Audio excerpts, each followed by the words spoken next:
Bom dia, presidente. Muito bom te ver de novo. Obrigado pela entrevista. Esta entrevista é para o público brasileiro, mas também internacional. E todo mundo de fora do Brasil já sabe muito bem que você acredita que sua condenação é injusta. E vamos discutir isso muito daqui a pouco. Mas também muitas pessoas me perguntam sobre seu tratamento aqui na prisão. E você disse várias vezes que seu tratamento que você está recebendo das autoridades aqui na prisão é profissional e humanitário. Ainda está assim? Eu não sei o que é tratamento humanitário na prisão. Eu tô preso, tô numa solitária. A verdade é que é uma solitária, porque eu fico a maioria do tempo inteiro sozinho, eu recebo os meus advogados e só. E a família uma vez por semana. Eu não sei se isso é bom. O que me faz suportar tudo isso, sem ódio e com muita esperança, é que tem milhões e milhões e milhões e milhões de brasileiros que, mesmo em liberdade, vivem pior do que eu estou vivendo. Eu almoço, eu janto. Mas o Brasil é um país que você governou 8 anos, que tem muitos prisioneiros. Como pode comparar seu tratamento aqui, nesta prisão, para o tratamento para prisioneiros comuns, prisões comuns? O brasileiro ou a brasileira que mora numa palafita, ela não tem nenhuma cidadania. O cidadão que mora num quarto de 3x3 e ele é obrigado a almoçar, jantar, cozinhar, fazer sexo com a sua esposa, fazer as suas necessidades fisiológicas num espaço de 3x3, sabe? Ele não está vivendo melhor do que eu estou aqui. Então é por isso que eu me preocupo menos com a minha situação e muito mais com a situação de milhões de pessoas. Mas você não está sendo abusado, torturado? Pessoas estão perguntando veja, assim internacionalmente. Eu estou querendo saber disso. Não, faz muitos anos que nós brigamos para acabar a tortura. Agora a tortura é mais sofisticada. Ela é com base na delação premiada, onde as mentiras são contadas milhares de vezes ao mesmo tempo e as pessoas, às vezes, ficam 2 ou 3 anos presos até dizerem o que o promotor ou o delegado quer ouvir. Eu poderia citar como exemplo a delação do Palocci, em que ele está mentindo da forma mais, sabe, é quase que uma coisa inexplicável. Você pega o Léo, que está preso aí tentando contar mentiras o tempo inteiro, e a senha é tentar falar do Lula. Isso já faz 5 anos. Você sabe que eu estou aqui, em que nem o juiz, nem o procurador, nem o delegado da Polícia Federal que fez o inquérito tem nenhuma prova contra mim. Eles sabem que o apartamento não é meu. Eles sabem que a chácara não é minha. Mas eles contaram uma mentira. Estão maltratando pessoas. Sim, ainda hoje isso continua. Está acontecendo para você? Essa é uma certa... Não, eu até brinco com meus advogados que eu gostaria de fazer uma delação. Fazer uma delação contra o Moro, uma delação contra o TRF4, fazer uma delação contra o delegado que fez o inquérito mentiroso, fazer uma delação contra o Dallagnol. Sabe? Eu gostaria, mas ninguém aceita a minha delação. Tá Vamos ver se você consegue publicar uma parte da minha delação aqui. Daqui a pouco. Porque há uma coisa, Glenn, há uma coisa que é preciso ficar claro. Me parece que essa frase é de um filósofo inglês, eu não sei o nome, de que a desgraça da primeira mentira é que você passa o resto da vida mentindo para justificar a primeira mentira. Você está lembrado, não sei se está lembrado, quando eu fui fazer o primeiro depoimento para o Moro. Na frente do Moro eu disse, você está condenado a me condenar. Porque é a quantidade de mentiras que vocês contaram sabe, num acordo feito entre a Lava Jato e a imprensa brasileira, porque a Lava Jato não seria o que é se não fosse a cobertura da imprensa, um conluio entre os meios de comunicação televisado, rádio e jornais, em que você tinha praticamente editores em cada jornal para receber as matérias em primeira mão antes dos advogados. Antes dos advogados de defesa receber qualquer notícia, a imprensa recebia. Então, graças a esse conluio, você construiu uma mentira. Então eu fico pensando todo dia e toda hora o seguinte: como é que a Globo vai utilizar o Jornal Nacional para dizer erramos, no caso do Lula? Na entrevista que eu fiz com você em 2016, você criticou duramente o Lava Jato, insistindo que era seletiva, uma operação dedicada a destruir o PT, como você disse agora também, mas depois disso, a Lava Jato colocou na prisão o Eduardo Cunha, que estava liderando o processo do impeachment contra Dilma, também assim como Michel Temer, que se tornou presidente, depois o Dilma foi impeachmentada, mas agora ele solta, mas voltou, depois solta, mas pelo menos está sendo processado, como Sérgio Cabral, o governador do Rio de Janeiro, e agora está agressivamente atrás do Aécio Neves, o adversário do centro-direita de Dilma na eleição de 2014. Depois de tudo isso, você ainda acha que Lava Jato foi criado só para destruir o PT? Glei, deixa eu lhe falar uma coisa. A Operação Lava Jato, ela foi seletiva durante grande parte do seu funcionamento. Você que é um jornalista estrangeiro e que pode fazer uma investigação com isenção, faça uma investigação quem foram os doadores do PSDB e quem foram os doadores do PT. Quanto recebeu o PSDB e quanto recebeu o PT. E os outros partidos, façam um estudo profundo, sabe, de forma isenta, e você vai perguntar por que só o Vacari foi preso por conta de finança partidária. Cadê os outros tesoureiros de outros partidos políticos? Mas a Aécio não está sendo processado? Mas a Aécio não era tesoureiro de campanha. Eu estou falando das contas da campanha para mostrar que houve um processo inicial de perseguição ao PT. Por quê? Porque era preciso tirar o PT do governo. E como eles não tinham conseguido tirar o PT do governo durante praticamente 4 eleições, era preciso criar condições objetivas para criar uma animosidade contra o PT. E, historicamente no Brasil, e acho que no mundo inteiro, essa animosidade ela cresce quando você acusa alguém de corrupção. Tá? Então, veja, para ficar muito claro, eu acho que se alguém roubar, deve ir para a cadeia, sendo do PT ou não sendo do PT, sendo católico ou evangélico, sabe? Roubou, tem que ir para a cadeia, julgou, apurou, sabe? Provou que roubou, vai para a cadeia. Esse é o Estado de Direito que nós queremos construir.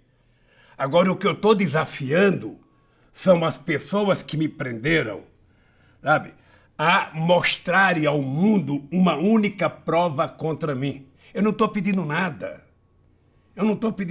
Mas você concorda que agora o Lava Jato está atrás de outros políticos, inclusive seus adversários na centro-direita? Glei, a Lava Jato, aos poucos, ela foi se transformando numa operação política a benefício de quem dela participa.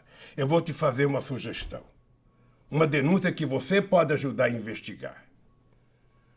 Não faz muito tempo, nós fomos sabedores de notícias de que houve acordo feito no Departamento de Justiça nos Estados Unidos, em que o Dallagnol estava pegando para o Ministério Público, para a Operação Lava Jato, 2,5 bilhões de reais. Dos Estados Unidos. Dos Estados Unidos. Tá? Depois saiu uma matéria com autorização, assinatura do seu Moro, sabe, autorizando mais 6 bilhões e 800 milhões da Odebrecht, feito aqui no Brasil. E nós sabemos que tem acordos de dinheiro para a Lava Jato em várias outras empresas que agora eles não estão permitindo que se tenha acesso aos números. O PT, inclusive, está reivindicando junto à presidência da Câmara, para reivindicar junto à Caixa Econômica Federal, para que a gente possa saber quem é que fez acordo com a Lava Jato. Tá bom. Ora, na verdade, quando alguém faz um acordo desse e quer pegar 2 bilhões e meio de reais, ou 13 bilhões de reais, ou 6 bilhões de reais, essa pessoa está construindo uma máquina política, está formando uma quadrilha. Tá bom, quero te prometer que estamos já trabalhando com essas questões, investigando... Mas deixa, Gleice, Não, só para não parar pela metade, só dizer o seguinte, olha, Tá. olha, tudo que eu quero é que seja julgado o mérito do meu processo. Eu não quero nada mais do que isso. Eu queria que em algum momento os juízes se preocupassem em ter leitura das provas, tanto de defesa quanto de acusação. Você sabia que eu tive 73 testemunhas e que o Dallagnol não compareceu em nenhuma audiência? Ele criou aquela mentira do PowerPoint e desapareceu. Ele só fala com a Mira Leitão na Rede Globo de televisão e de vez em quando dá uma entrevista. E deve estar fazendo palestra para ganhar dinheiro. Sabe? Então, o que eu quero não é a convicção dele, o que eu quero é uma prova. Ora, se ele provar que eu tenho o que ele acha que tem, ora, não custa nada, eu estou desmoralizado perante a opinião pública. Não podemos resolver isso agora. Você tem suas acusações, quando- mas é uma Quando questão o PT das denunciou, provas. só para você saber, quando o PT denunciou o fundo do Dallagnol, o Dallagnol foi na Caixa Econômica e assinou um documento, sabe, para ser assenhorado o fundo. Ou seja, eu estou condenado sem ter nenhum fundo, sem ter nenhum dólar, nenhum real, e ele está livre, sabe, tentando pegar 2 bilhões e meio de dólares. Nós fizemos a denúncia ao Conselho Nacional do Ministério Público. Sabe quem vai julgar? O Conselho. O Conselho tem quem? 8 membros do Ministério Público. Então o resultado, qual vai ser?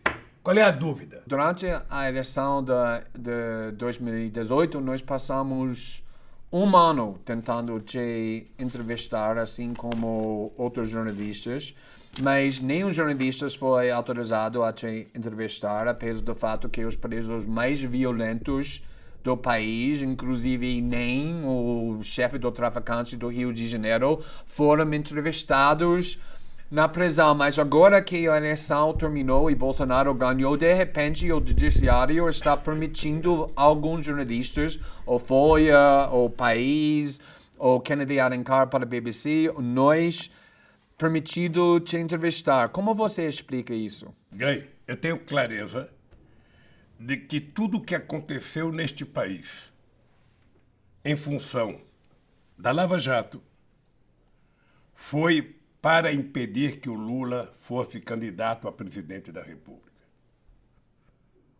Hoje eu tenho muita clareza. Da mesma forma que eu tenho clareza que o Departamento de Justiça dos Estados Unidos está por detrás disso. Da mesma forma Tem evidência para isso?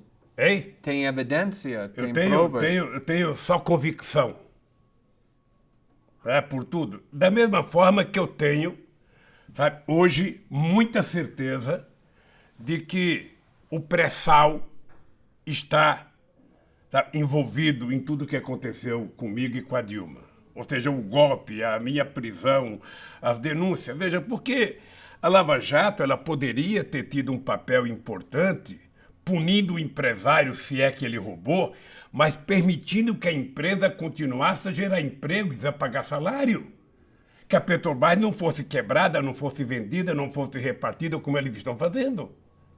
Então, hoje eu tenho clareza que a liberação de eu dar entrevista, primeiro eu agradeço a vocês que reivindicaram na justiça. Era para mim ter dado entrevistas antes da eleição. Mas nós pedimos muito tempo Eu sei. antes E eu da eleição. eu sou agradecido porque vocês pediram, mas foi negado. Primeiro, O ministro Lewandowski permitiu e depois foi vetado pelo presidente, acho que o Toffoli, acho que vetou. Eu sabia que estava sendo jogado um jogo. E eu sabia que o jogo era evitar que o Lula pudesse disputar as eleições. Por quê? Porque era tudo que a elite brasileira não queria, era que o Lula voltasse a ser presidente da República. Por quê? Se eles ganharam muito dinheiro no meu governo, se eles ficaram mais ricos no meu governo. Mas não era verdade que, por exemplo, o lucro dos bancos explodiu durante sua presidência? Eu não sei se explodiu, mas cresceu bem. Cresceu muito, não? Mas a verdade é que as pessoas mais pobres subiram um degrau Também. na escala social. E na medida que os mais pobres começaram a entrar em universidade, na medida que começaram a frequentar teatro, na medida que começaram a frequentar restaurante, na medida que começaram a frequentar aeroporto, isso começou a incomodar uma parte da elite brasileira. Mas, presidente, a situação da classe mais rica melhorou bastante também durante seu governo. Então, por que você acredita que essa classe que melhorou muito, que recebeu muito lucros durante seu governo, é contra seu voto? É que não é só uma questão econômica, é uma questão cultural. É importante lembrar que esse país faz pouco mais de 100 anos que acabou com a escravidão na lei, mas a escravidão continua na cabeça das pessoas. É por isso que quem é vitimado, sabe, pela polícia são os negros mais pobres. É por isso que os negros ganham metade do branco, é por isso que a mulher negra ganha menos que a mulher branca, é por isso que é o negro que tem menos escolaridade. Por quê? Porque você tem na consciência das pessoas o escravismo ainda preponderante. É uma coisa grave, mas ela é verdadeira. Isso não termina logo. Então, o que eu acho é que não é uma questão econômica, é uma questão cultural, é uma questão política, é uma questão sociológica. Mas vamos falar sobre essas questões culturais, porque seu governo foi responsável, por exemplo, para aprovar a lei das drogas em 2006. E esse foi um avanço porque diferenciava entre usuário e traficantes e melhorou bastante. Mas como resultado, essa lei fez com que aumentasse muito a população na prisão, especialmente pessoas negras e mulheres. Hoje, olhando à distância, como você avalia essa política de seu governo quando a população na prisão cresceu muito, bastante durante seu governo, o governo do Lula também, de Dilma também? Olha, deixa eu dizer uma coisa.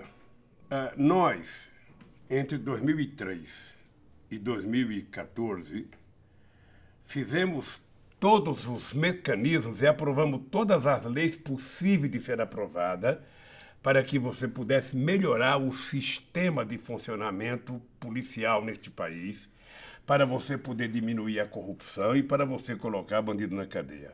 Tudo que você pegar no Ministério da Justiça, sabe, você vai perceber que o avanço aconteceu exatamente no período do PT. Nós não conseguimos resolver o problema da segurança pública nesse país. Tá? Mas nós criamos os mecanismos, inclusive mais civilizatório, para que a polícia tivesse um comportamento. Aparelhamos a Polícia Federal, criamos a Polícia Nacional, com o objetivo de fazer.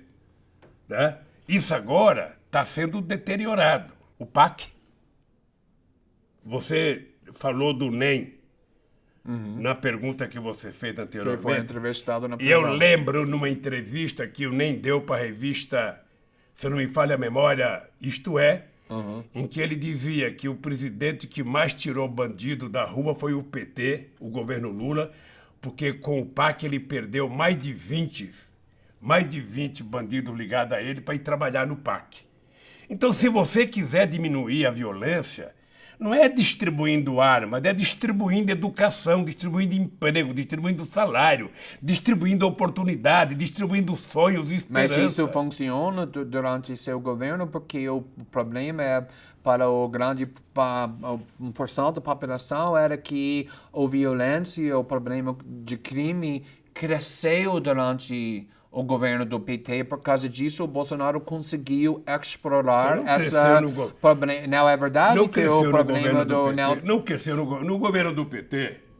Nós fizemos a maior política de inclusão social da história de 500 anos do Brasil. Mas o crime durante seu governo desceu Não, foi ou bem menor, piorou? bem menor. Agora, uma coisa no Brasil você tem que levar em conta. Uma coisa é quando você age com seriedade e você faz o registro de cada coisa que acontece, e a outra coisa é quando você diminui escondendo os crimes. O que nós fizemos foi uma coisa de muita transparência nesse país, e o objetivo era evitar que as pessoas mais pobres fossem vítimas. Quando você consegue garantir que um adolescente, sabe, possa ter um emprego, esse adolescente não vai ter que roubar um celular ou não vai ter que roubar um tênis. Esse adolescente não vai ter que matar uma pessoa para roubar uma jaqueta. Isso é primário. Quando você dá a esse jovem adolescente a oportunidade dele sonhar, eu posso ter um emprego, eu posso ir para uma escola técnica, eu posso ir para a universidade, esse jovem vai se agarrar a essa oportunidade. Entendi. Qual é o sonho que ele tem hoje? Nenhum. Nenhum. Agora quero discutir a situação política aqui no Brasil e a relação para a política internacional. Porque todo mundo tem muito interesse agora na situação aqui no Brasil por causa do governo Bolsonaro.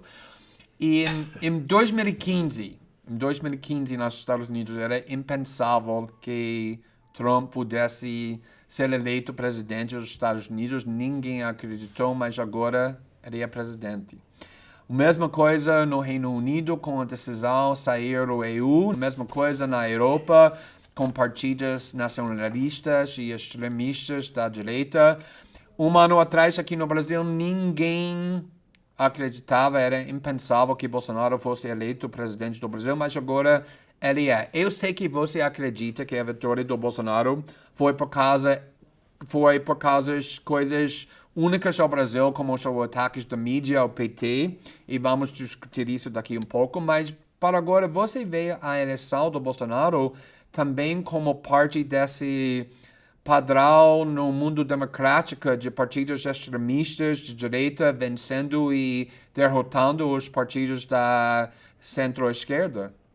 Olha, no processo democrático no mundo inteiro, a rotação e a alternância de poder é uma coisa normal. Isso vale para os Estados Unidos, vale para a Alemanha, vale para o Brasil, vale.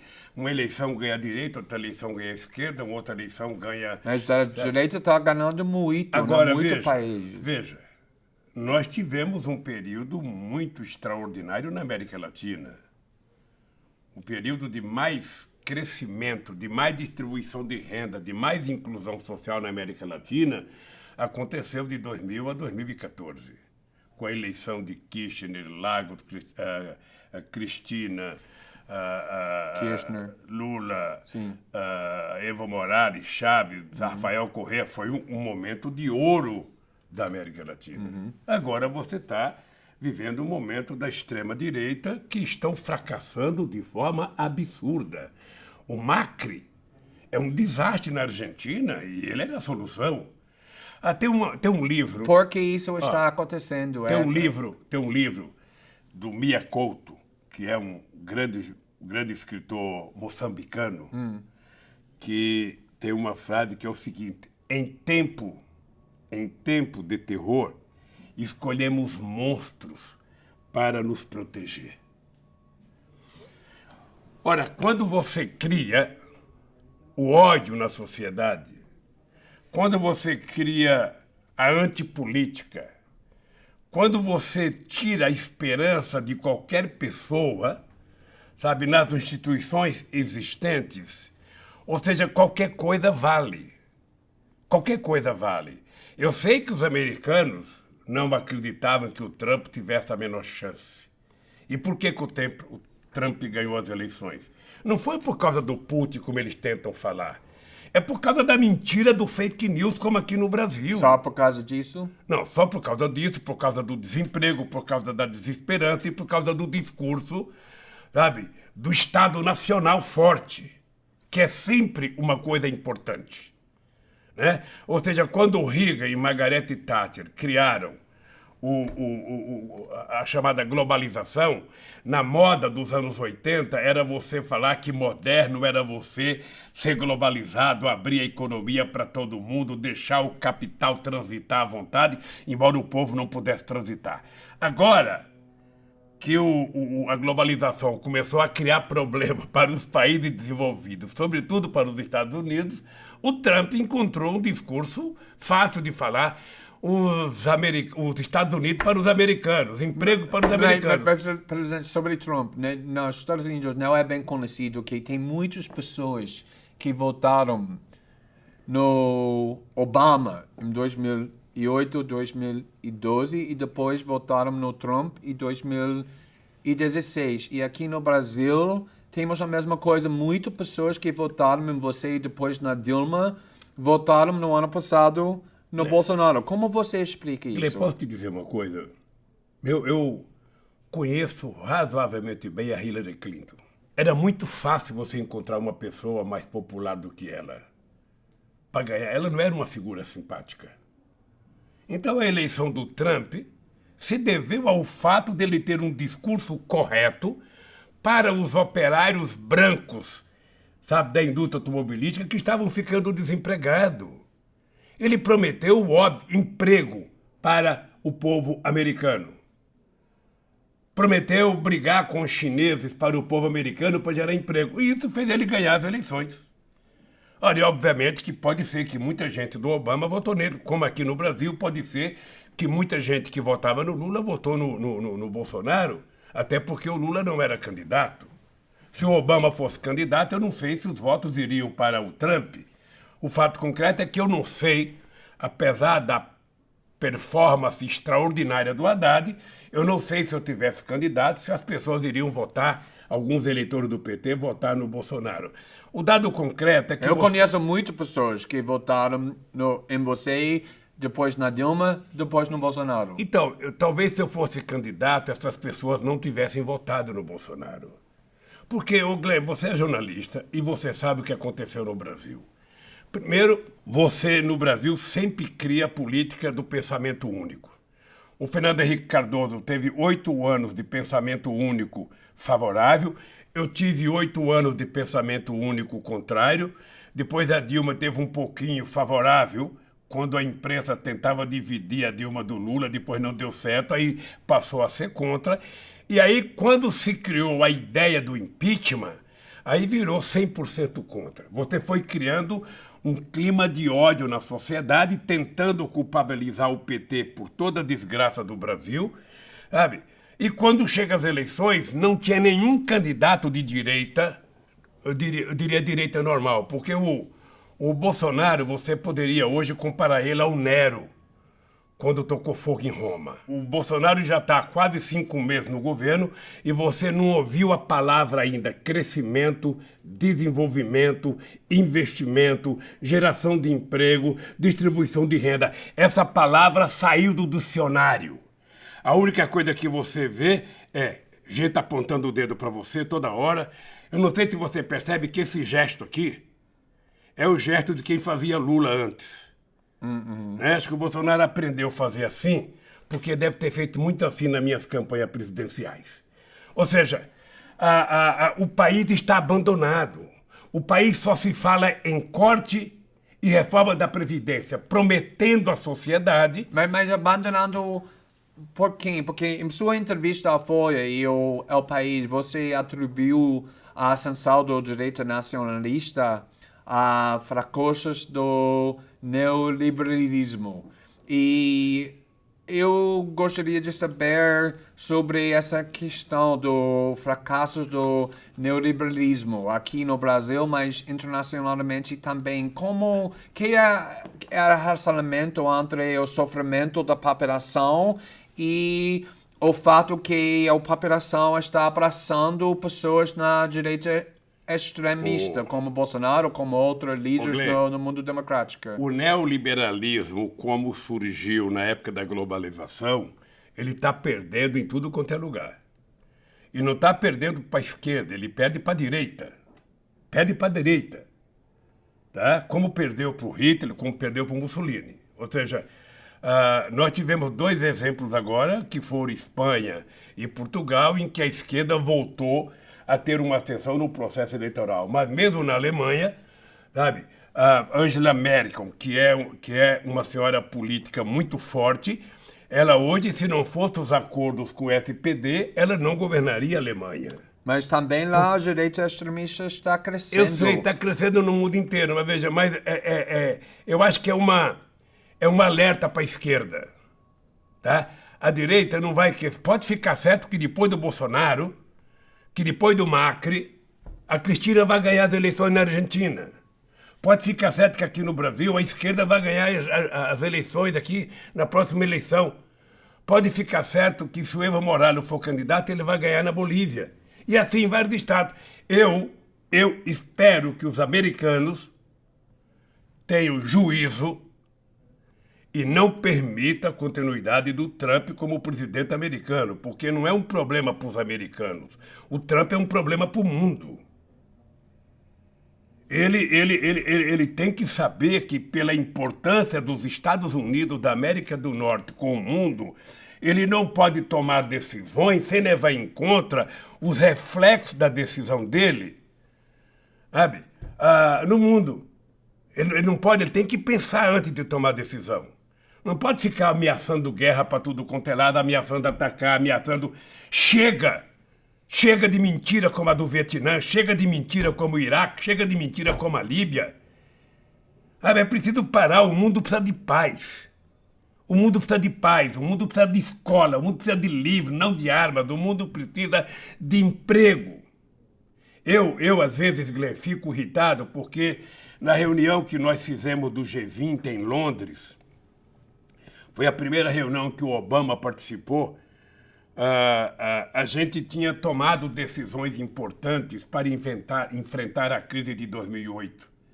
E uma das possibilidades era que os países ricos, na medida em que tinha diminuído o consumo interno, que eles facilitassem o financiamento para os países pobres se desenvolverem, se modernizarem, comprarem máquina nova, ter acesso a ciência e tecnologia.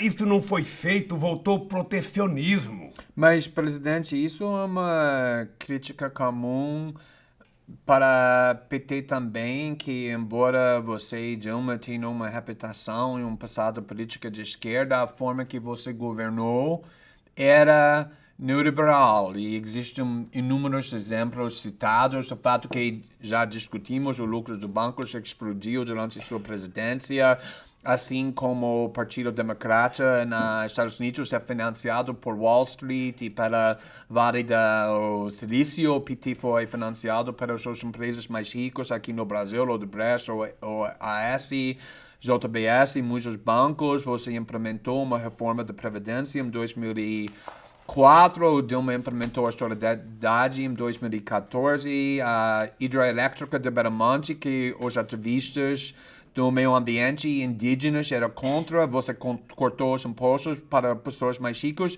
Se você acha que a vitória do Bolsonaro foi causada pelos fracassos do neoliberalismo, você acha que o PT também construiu isso? Não, Glenn, eu não vou responder essa pergunta agora sem antes responder a quantidade de coisas que você falou do PT e do meu governo. Não, quero que você responda. É importante ter em conta o seguinte. Quero que você faz. É importante ter em conta o seguinte. É uma crítica comum, estou perguntando por causa disso. No meu governo, eu nunca disse que era um governo socialista. Primeiro, quando você ganha uma eleição, você tem que estabelecer qual é a correlação de forças que você vai ter para você poder executar as suas políticas. É importante lembrar, querido Glenn, que eu fui eleito presidente da República num parlamento de 513 deputados, eu tinha 91 deputados. O Bolsonaro tem 50. 51. Ele vai precisar muito mais do que eu construir uma correlação de força favorável para ser aprovada as coisas que ele quer. Não adianta ficar dizendo a velha política, a velha política é ele. Ele é um cara que teve 28 anos de mandato. Ele é a velha política. Eu sou a nova. Eu só tive 4 anos de mandato de deputado e não quis mais ser deputado. Ele teve 28 anos. Então, parar com essa bobagem de nova política e velha política. Parar com essa bobagem. Quem quer governar, governa com o que tem. Eu governo o país que eu tenho. Eu não governava a França, nem a Alemanha, nem os Estados Unidos. Eu governava o Brasil. E quando eu cheguei no governo, tinha 54 milhões de pessoas que passavam fome, que não tomavam café de manhã. E eu tinha assumido o compromisso que no término do meu mandato, cada brasileiro iria estar tomando café, almoçando e jantando. É por isso que eu, mesmo sendo o único presidente que não tem o curso universitário, e também não troco o meu por alguns que têm, sabe? Não troco o meu por alguns que têm, sabe? Sou o presidente da República que mais colocou estudante na universidade, que mais fez universidade federal, que mais fez escolas técnicas na história do país, que mais fez política de transferência de renda, que mais aumentou o salário mínimo, que mais fez assentamento do sem terra. Mas como Por pode quê? explicar o sofrimento da população que trouxe Bolsonaro na presidência Por que eu fiz isso? depois de 14 anos do PT? Por que eu fiz isso, querido? Por que eu fiz tudo isso? Sabe, que eu acabei de dizer. Porque eu entendo que se alguém quiser resolver os problemas do Brasil, alguém tem que utilizar a palavra povo. Alguém tem que olhar para as pessoas e enxergar um ser humano. As pessoas não podem enxergar um número. As pessoas não podem enxergar uma dívida. Você quer diminuir a dívida pública do Brasil? Faça a economia crescer. Você quer diminuir o déficit da Previdência? Gere empregos. Por que em 2014 a Previdência era superavitária? Porque nós criamos 20 milhões de empregos com carteira assinada. Porque nós legalizamos 6 milhões de microempreendedores individuais. Coloque a economia para funcionar. Só fala em corte. Ora, fala em crescimento, desenvolvimento. Olha para o povo. Não olha para os bancos. Olha, como é que você pode imaginar um país crescer tendo um presidente batendo continência para a bandeira americana? Não, mas estou perguntando porque era você que culpou a ideologia de neoliberalismo para o crescimento do Bolsonaro e outros extremistas. E estou tentando entender a diferença entre como você governou e o Dilma governou e essa ideologia. Quais diferenças você está vendo? Glenn, nós começamos a nossa entrevista, eu comecei dizendo que o grande problema do PT não foi o erro do PT. O grande problema do PT foram os acertos do PT. Ou seja, na América Latina, toda vez que apareceu um presidente que tentou fazer política social, ele foi derrubado. Todas as vezes. A elite brasileira e a elite de outros países não aceitam uma política de desenvolvimento que tem inclusão social. Então, o PT conseguiu fazer, isso não é dito por mim, é dito pela ONU. O PT conseguiu fazer a maior política de inclusão social da história deste país. É importante lembrar que no nosso governo foi o único momento na história em que os mais pobres tiveram um crescimento percentual acima dos mais ricos. Não que os ricos não ganharam, mas que os pobres cresceram percentualmente mais. Foi a única vez e começou a incomodar. Você deve ter ouvido no aeroporto do Galeão, no aeroporto de Congonhas, o aeroporto parece uma rodoviária. Tá cheio de pobre aqui andando, gente que não sabia nem frequentar aeroporto. Então, por que tem tanta raiva deste país que deixa trouxe o Bolsonaro da presidência? Mas vamos ver. Você é a oportunidade que eu tenho de fazer o povo brasileiro entender o que aconteceu. Veja, vamos pegar o Bolsonaro. O Bolsonaro teve 39% dos votos totais, não dos que votaram, dos votos totais. 39%. No primeiro turno? Não, no segundo turno. Se você fizer a somatória, ele teve 57% dos votos válidos, mas teve 39% do total de eleitores. Mas ganhou com margem grande. É um terço, ou seja, ganhou as eleições. Ganhou as eleições, margem grande. Mas você tem uma maioria de pessoas que não votaram. Não votaram nele. Tudo bem? Tá? Pois bem. Por que votaram nele? Votaram nele, eu disse a frase para você e vou repetir aqui. Em tempo de terror, muita gente escolhe um monstro para se proteger. E as pessoas preferiram acreditar numa mentira chamada Bolsonaro, num homem que pregava o ódio, num homem que pegava a violência, num homem que não gostava de negro, num homem que não gostava de homossexual, num homem que não gostava de mulher, num homem que não gostava de pobre, um homem que falava que tinha que matar, sabe? E votaram nele. Por quê? Porque do outro lado era o PT, e o PT era o demônio. Quem sabe... Você veja uma coisa, Glenn. Eu, quando perguntado, sabe, muitas vezes eu dizia, foi Deus que não quis que eu ganhasse as eleições em 89. Por quê? Eu perdi em 89, perdi em 94, perdi em 98 e nunca fiquei zangado. Você nunca me viu nervoso porque perdi. Eu ia para casa me preparar para outra. Então, o ódio começou com a vitória da Dilma em 2014, não, começou com as manifestações de 2013 e foi consolidado com a derrota do Aécio, que começou a pregar a queda da Dilma, o ódio. E eles não conseguiram aceitar essa perda. Mas quero perguntar, porque isso é bem importante que você disse agora, que o PT é demônio, ódio contra o PT, porque tem uma crítica comum que estou ouvindo frequentemente sobre a sua estratégia durante a eleição de 2018, especificamente que você fez tudo o possível para enfraquecer a candidatura presidencial de Ciro Gomes, da centro-esquerda, que muitos acreditam que tinha uma chance muito maior de ganhar do Bolsonaro do que o candidato que você escolheu do seu partido, Fernando Haddad, por causa da raiva e ódio que existe no Brasil em relação ao PT, porque Haddad era desconhecido fora do São Paulo. E no primeiro turno, para a audiência internacional, Haddad fica em segundo lugar. E no segundo turno, Bolsonaro derrotou seu candidato do PT por uma grande margem. E esses críticos falam que você preferia perder para Bolsonaro, mas manter o controle da esquerda com o PT, do que ter uma melhor chance de derrotar Bolsonaro, se isso significasse deixar um outro partido do Ciro representa a esquerda. Essa crítica não é válida. Você acredita nisso? Eu estou perguntando se você acha. Se você acredita. Sabe por quê?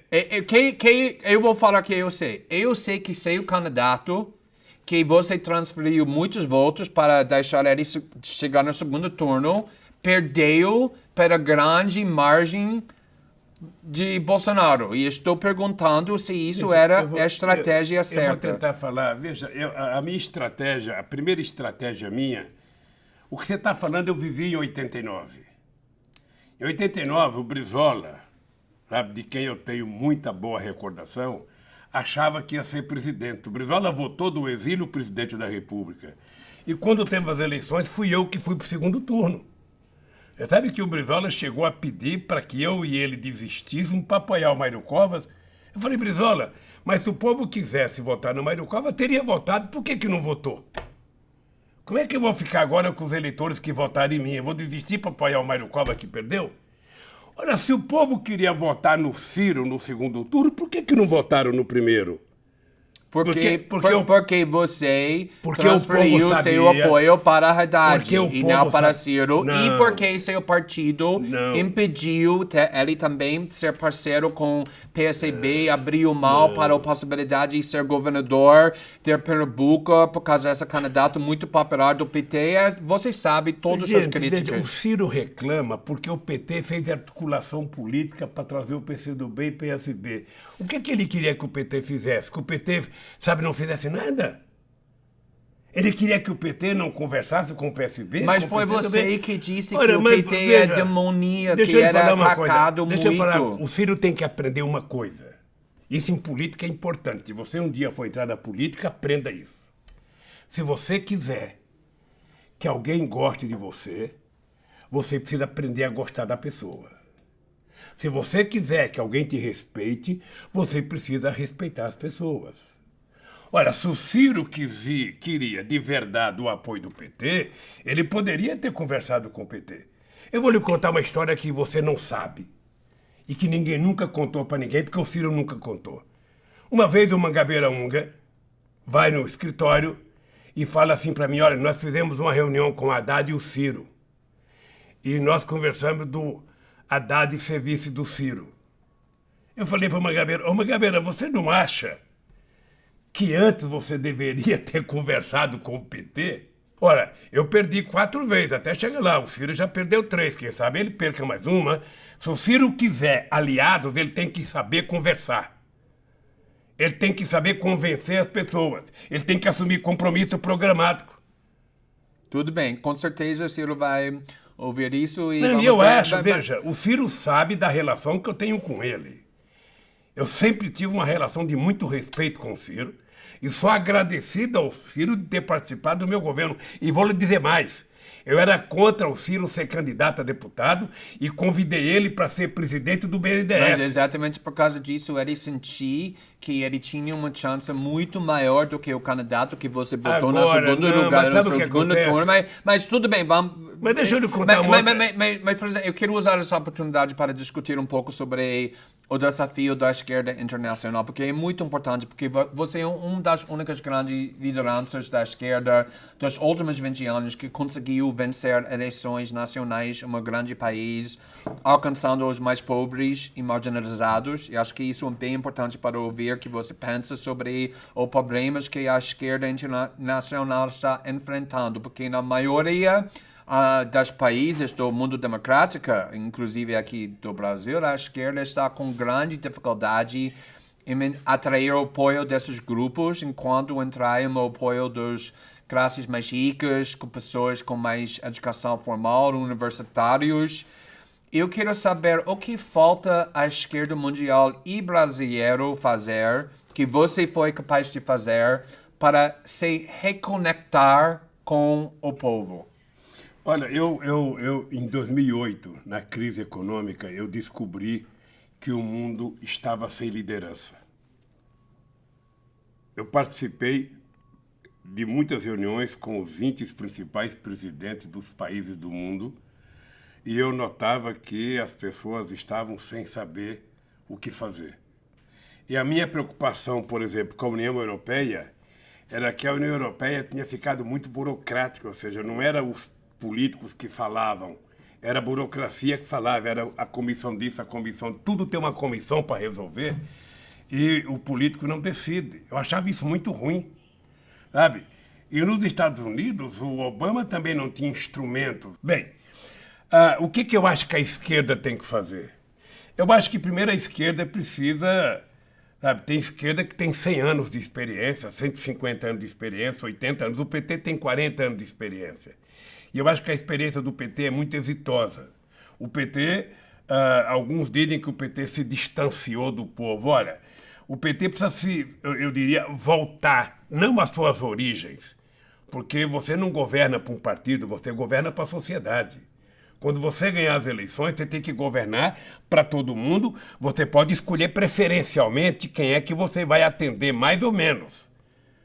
Mas você tem que governar para todo mundo, tem que respeitar todo mundo, tem que gostar de todo mundo, tem que atender todo mundo. Foi assim que eu fiz. Eu duvido, Glenn, que você encontre num país, na época do meu governo, um prefeito, ou um governador, ou um deputado de um partido adversário que tenha falado mal do meu governo. Duvido. Mas quero perguntar porque sobre... todos foram tratados com decência. Concordo. Você saiu com 86% aprovação. E uma das partes mais importantes, na minha opinião, do seu apelo político foi a sua infância e formação, que você vem da pobreza, que você não aprendeu a ler até 10 anos, era trabalhador desde cedo, como milhões de brasileiros. E eu quero saber se você acha que é importante que os partidos da esquerda sejam mais representados por pessoas que não aprenderam sobre pobreza na faculdade como teoria, mas que cresceram na pobreza e, portanto, entendem essa experiência na pele, podem falar com credibilidade com o povo sobre pobreza, sobre essa experiência. E você acha que a esquerda brasileira, a esquerda internacional tem isso agora, como você conseguiu fazer? Olha, eu acho que a esquerda tem muita gente bem estudada, bem intelectualizada, que pode fazer isso. O que nós precisamos... Mas é a mesma coisa, O que ter nós experiência? precisamos é criar compromissos.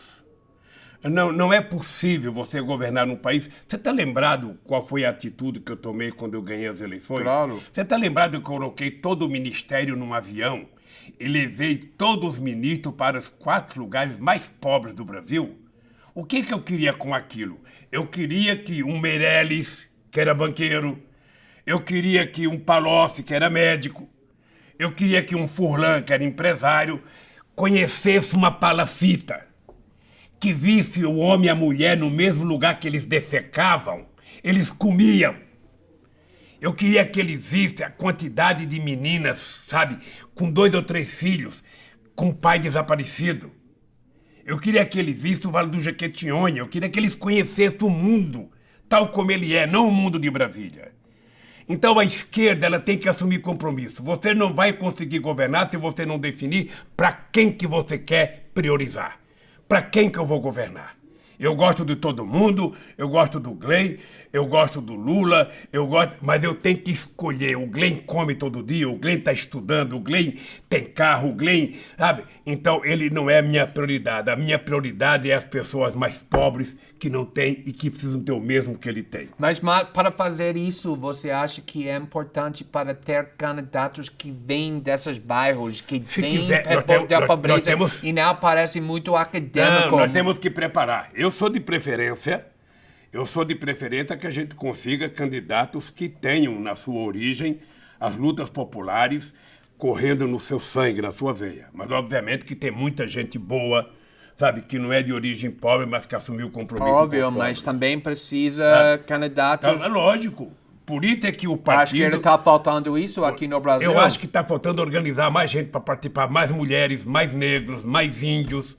Tá bom, tenho 5 minutos, preciso te perguntar sobre... Eu vim te avisar, você não vai perguntar da Venezuela, não? Mas preciso te perguntar sobre isso, porque todo mundo vai me matar, porque uma das maiores preocupações internacionais sobre a situação aqui no Brasil é a Amazônia, devido à importância que isso representa para a capacidade do ser humano de proteger o planeta de desastres climáticos catastróficos. Você acredita que a Amazônia está em perigo por causa do governo Bolsonaro? Acho. Como? Acho, veja, porque eles não têm limite. Como eles só sabem destruir, para ele a biodiversidade e o ecossistema dos biomas brasileiros vale muito pouco. O que eles querem é destruir, sabe? E eu me preocupo porque a sustentabilidade e a defesa da Amazônia está dentro de uma política de soberania nacional. O Brasil tem, sabe, quase 16 mil quilômetros de fronteira seca com 10 países. O Brasil tem quase 8 mil quilômetros de fronteira marítima. O pré-sal fica a 200 milhas de distância das nossas praias e, portanto, está quase em águas estrangeiras e nós precisamos proteger. O Brasil tem 12% da água doce do mundo.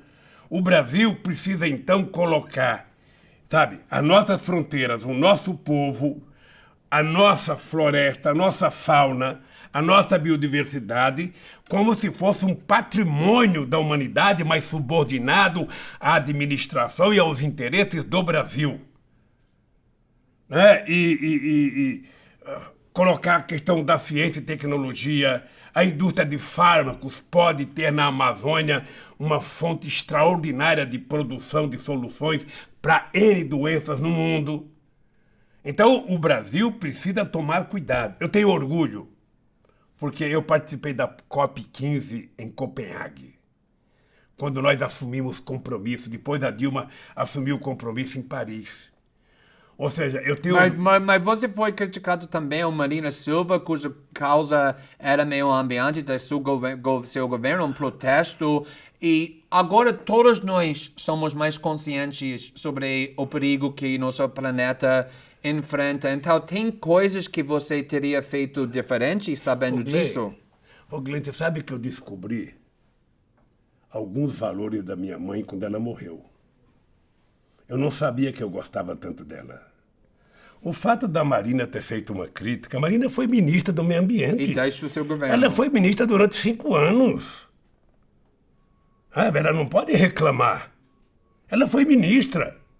Não era eu que induzia ela, era ela que me induzia a colocar em prática as políticas, sabe, de ambientalistas, ou seja, obviamente que nós não fizemos tudo, mas eu duvido que alguém tenha feito tanto que nós fizemos. Tá bom, com permissão com a polícia, que eu tenho mais um minuto e tenho mais uma pergunta. Ele te dá uma colher de chá, você não vai perguntar da Venezuela, pô. Não, já discutiu isso, acho que com Kennedy, mas eu quero, na realidade, perguntar sobre o juiz Moro, porque ele é o juiz que te condenou e te botou nesta prisão onde estamos, que se tornou inelegível para concorrer ao presidente.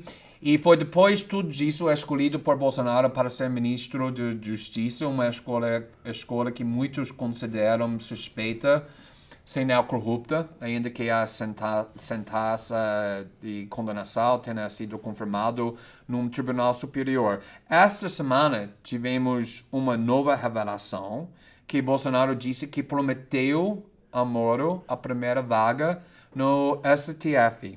Como você vê essa nova revelação em relação do papel de Moro em seu processo criminal e o fato que você está aqui na prisão?